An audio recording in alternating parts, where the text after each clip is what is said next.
से आमर lady home guard जड़े अच्छा जी राबुलोबाम बोली जी राबुलोबमा 2005 मसीह होमगार्ड संस्थार निजुक्ति पाई सेबठू से जितेबले भी जो ड्यूटी करती ड्यूटी समस्त को पसंद हुए एवं से लोकों सेवा करने मनोवृत्ति से ड्यूटी करती। गतकाली सेमती सकाळ प्राय 7टा समय तांकर कौन सी ड्यूटी नथिबा समय से निजे मार्केट को आसी थिले पार्लाखेमुंडी मार्केट रे पनीपरिबा किणाकिणी करुथिले निज परिवार पई। से समय से रास्ता रे जाम हो जाइतिबा ट्रैफिक जाम हो जाइतिबा से देखिथिले एवं संगे संगे से निजर परिबा बैग को अन्यत्र थोई देई ट्रैफिक क्लियर करने से लगी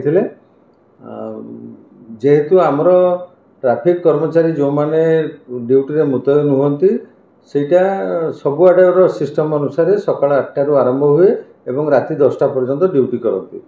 किंतु जेहेतु सकाळ 7टा बेले ट्रैफिक कर्मचारी कहीं नथिले वन वे ट्रैफिक सिस्टम रे ताकू नियम उल्लंघन करी बहु लोक जास करुथिले जहाद्वारा मार्केट छक निकट में जाम होता।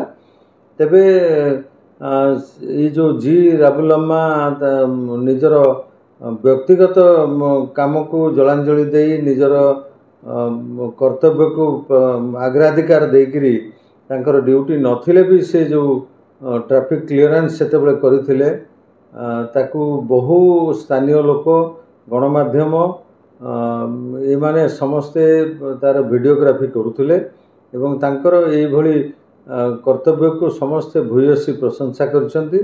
मु मध्य जिला होमगार्ड संस्था तरफ तांको बहुत बहुत धन्यवाद जनाउछि।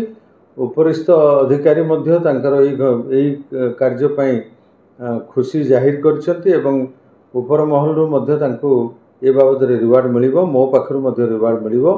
मु आशा करी अन्य समस्त होमगार्ड हुंतु पुलिस कर्मचारी हुंतु से माने निजे जानिबा दरकार जे आमे 24 घंटा जनसाधारण सेवा पाई रहिछु।